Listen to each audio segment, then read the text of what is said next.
But it took a special revelation from God for Abraham to understand that it was okay to allow Hagar and Ishmael to leave. But this is the reason why God can do that, but we can't. You see, a lot of people would look at this and say, well, God was just, he was just getting that troublemaker out the way. And that's one way of looking at it. But the way I look at it is that God was saying to Abraham, look, you messed up this boy enough.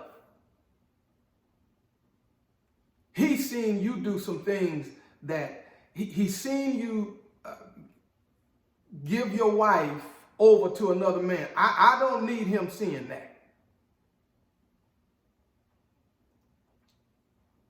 And so you go ahead and take care of Sarah. You go ahead and you take care of Isaac. And he is going to be in my care.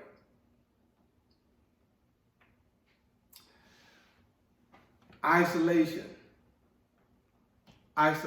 can cause harm in a family. It can cause harm in a family when children are not able to be with their parents. It can cause harm.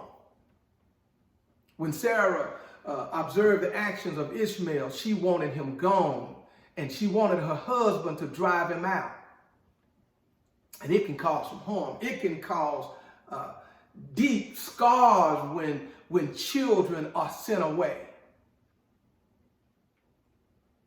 Sarah recognized better than her husband the difference between the child of promise and the child of flesh.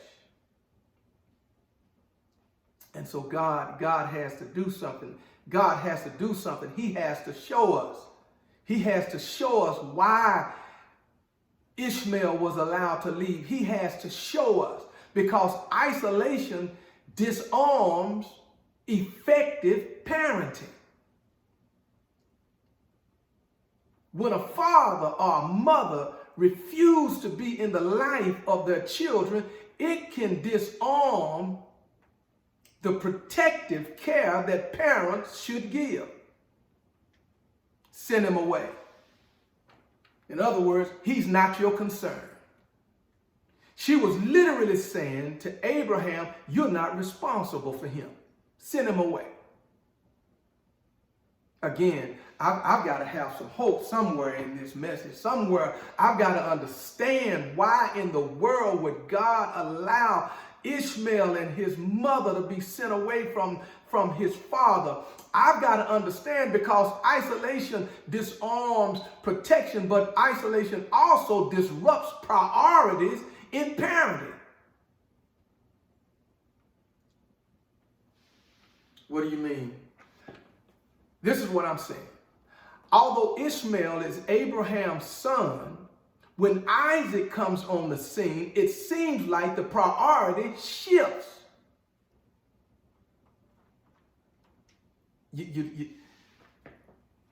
It seems like the love and the care that Abraham had for Ishmael is now being transferred to Isaac. And again, brothers and sisters, it is blowing my mind. I'm trying to figure it out. I'm trying to figure out, why in the world would God allow this to happen? Because it disarms effective protection. It disrupts priorities in parenting. It's saying that you're a little bit better. And so what I'm trying to get at is, why in the world would God allow Ishmael to be sent away? But then isolation destroys peace when parenting. Take this boy, get him out of here, get his mother away from me, send him away. And when that happens, it destroys peace when parenting. How does Abraham feel? Abraham is tore up. Abraham is messed up. Abraham, he doesn't know what to think. He doesn't know how to act. He doesn't know what to do because he is tore apart. This was so displeasing. This was displeasing. And that shows you the character of Abraham. It shows you what type of father he was. He knew that he had done wrong. He knew that perhaps he should not have slept with Hagar. But now I've got a son and I'm responsible for him. And let me say this, because I think a lot of people get it mixed up. When children are born, they are a blessing from God. It was never Ishmael's fault he was born. Ishmael is not the problem. And Abraham is torn.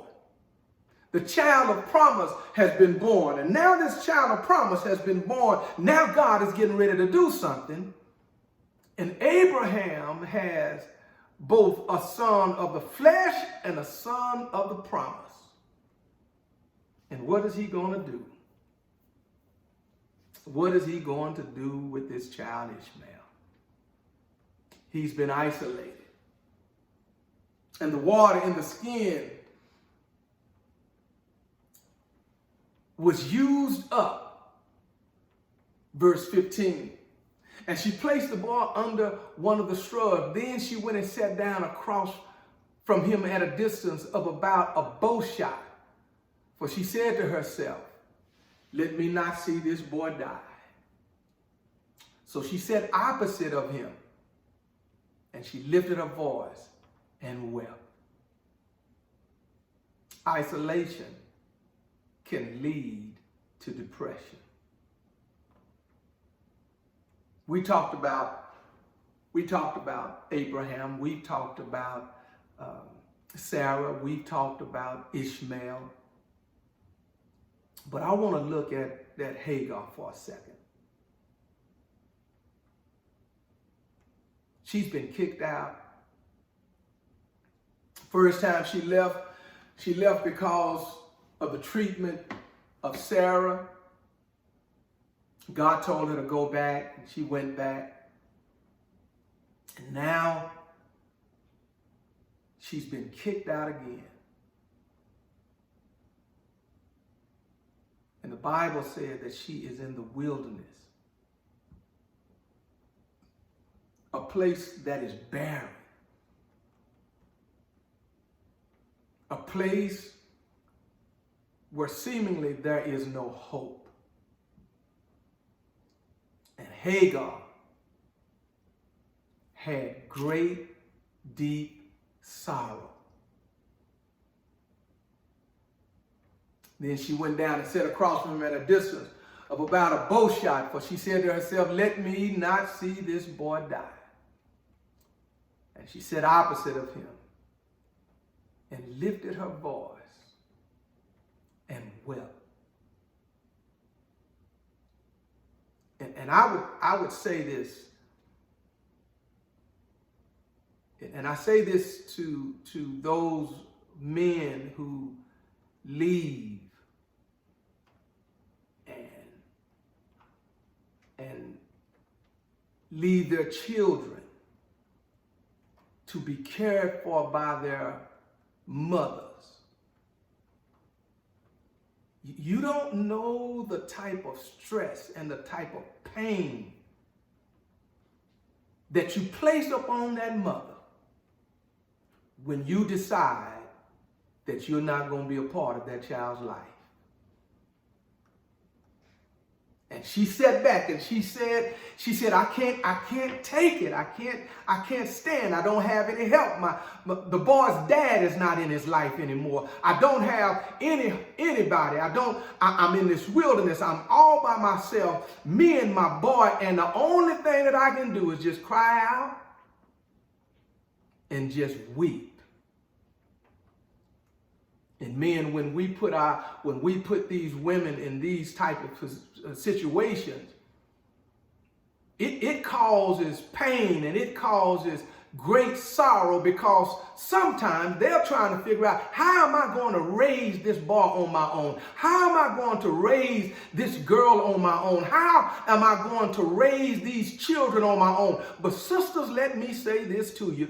Get down on your knees, cry out to God, and I tell you, something will happen.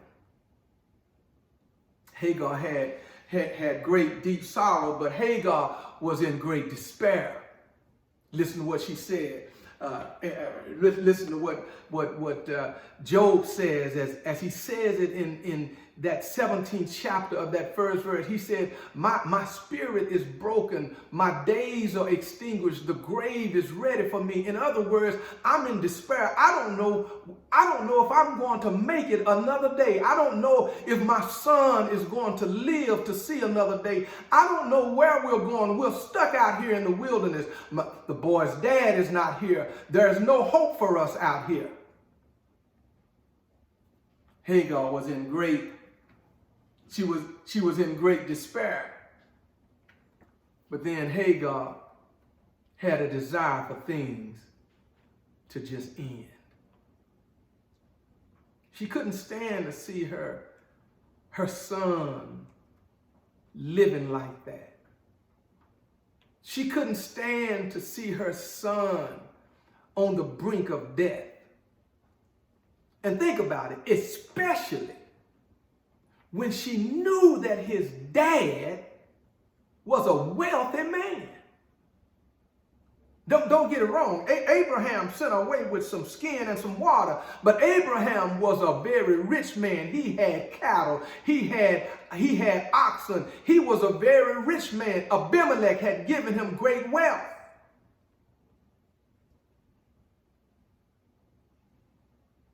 But Hagar was sent away with a little bit and some water in a water skin. But let me say this. For those who've been abandoned and left to make it in this world by yourself, you're able to understand how Hagar felt. We don't see any skills that Hagar had. We don't see any type of wealth that Hagar had. Well, we know she didn't have wealth because she was a servant. What would you expect? What would you expect from Hagar? What would you expect from her looking at her child, looking at her son, her only son? What would you expect?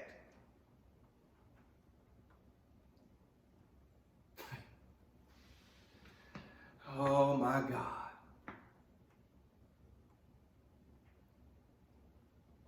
But this is when all of this comes together. This is when I think all of it makes sense to me. Because up until this point, I don't know what type of man Abraham is. He does some good things, but then he'll turn around and do some bad things. I don't know what type of man he is. Don't know what type of woman Sarah is. She does some good things, but then she turns around. But isn't that kind of like all of us? On one side, we're doing good, and then on the other side, we're doing... So let's not be too hard on Abraham, and certainly let's not be too hard on Sarah. But God, help us out. Help us to understand that even in moments like this, we can see your plan, and we can see your love. And this is what it says. Verse 17 says, "And God heard the voice of the lad. Then the angel of God called to Hagar out of heaven and said to her, 'What ails you, Hagar? Fear not, for God has heard the voice of the lad where he is.'" Think about it. He heard Hagar he heard the lad. And he tells him, don't be afraid. Don't, whatever's ailing you, don't worry about it, because I've heard the lad. And so the last thing I want to say to us today is you can recover from family problems because of God's grace. Whatever problems you've had in your life, you can recover from them because of God's grace. Abraham can recover. Sarah can recover. But what about Hagar and Ishmael? What about the ones who were pushed aside? What about the ones who were forgotten about? What about the one who mother left them, father left them? What about them? What about how they going to recover? Well, they're going to recover because Hagar heard from God. Said, don't worry about it. And when you hear from God, brothers and sisters, you can have comfort. To the young girl or the young boy who may feel abandoned, cry out to God because he hears you. Don't be bitter at your parents. Just try and cry out to God. Don't be bitter over your circumstance. Just cry out to God. He gave her comfort. Don't worry about it. I've heard the boy.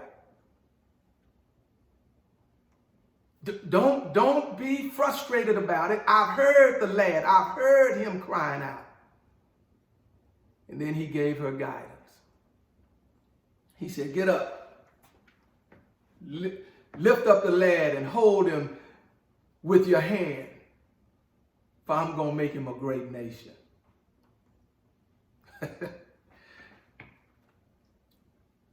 See, you thought that I was just going to bless Isaac. Isaac is going to receive a blessing because he is the child of promise. But also, Ishmael is also my son. And so Ishmael is going to be blessed. He said, I'm going to make a great nation out of it. Ishmael is going to be somebody. To the husband or wife who was abandoned, cry out to God because he hears you. Don't think about what could have been. You just need to know what can be. Because if God be for you, he's more than the world that is against you. Hagar could have resented Abraham and Sarah, but she was too overtaken with obeying God to think about how she had been treated. She didn't think about what is Abraham doing. She didn't keep her mind on Abraham. She could care 2 cents about what Sarah was doing because guess what? She heard from God. And it's fascinating to know that this little Egyptian woman, see, a lot of people think that the word didn't come to Africa until the Europeans came. But I come down here to let you know Hagar was an Egyptian and she knew who God was. And that was before the Protestants came to Africa. That was before the Catholics got in Africa. Hagar heard from God. And Hagar was given purpose by God. Verse 19 said, then God opened her eyes and she saw a well of water, and she went and filled the skin with the water and gave the lad a drink. Isn't it amazing that when you obey God, your eyes are opened? Now think about it.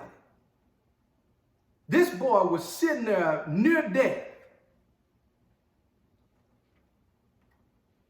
This mother has separated herself from her son and was weeping and crying out because of the pain that she saw in her son. But the moment she obeyed God, her eyes were open and she saw a well. And I just believe this, brothers and sisters. I just believe this, that the well was always there. But because she had not yielded herself to God, she couldn't see it. And sometimes that's what happens in life. God, He's given us so much, but because we are unwilling to obey, because we are so unwilling to move, we don't see what God has right in front of us. The well was always there, but it wasn't until she stopped feeling sorry for herself and began to hear and obey God that she was able to see that God had provided. Then the last thing, He gave them protection. Verse 20 says, so God was with the lad, and he grew and dwelt in the wilderness and became an archer. He dwelt in the wilderness of Paran, and his mother took a wife for him from the land of Egypt. He gave them protection. He became an archer. He was able to defend and both attack. No one was going to overtake or overcome Ishmael. But look what Hagar does. Hagar says it's time to get married. Now you've been living among Abram and Abraham and Sarah's people, but you've seen some things that I don't want you to think is right. So let's go back to Egypt and get you a wife. And so they'll go back to Egypt and gets him a wife.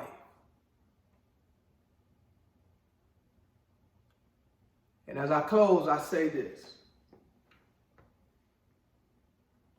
You may have experienced problems within your family, and it's perhaps caused you to look past God. But I'm going to ask you that if you've had problems in your family, don't look past God, look to God. You may have experienced problems within your family, and it's caused you to resent your spouse, your mother, your father, your sister, your brother. Give it over to God. Just like Hagar did. Hagar just gave it over to God. And finally, I ask you to stop and listen to God and hear His voice.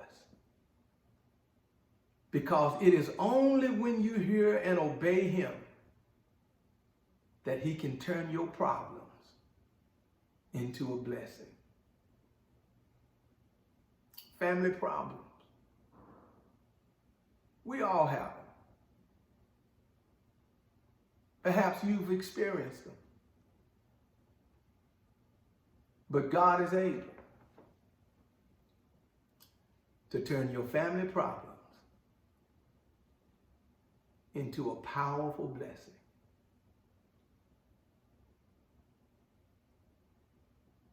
If you are listening to this video and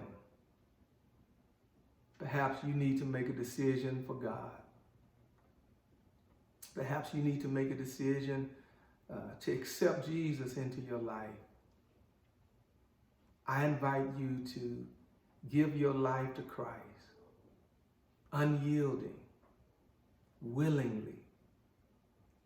Accept Him into your life. Perhaps you're going through some problems within your family. I ask you to pray for God's peace. Pray for His provision. And allow God to heal the wounds of your hurt. And I assure you that the God I serve can turn your midnights into days. Family problems. God bless you. God keep you is my prayer.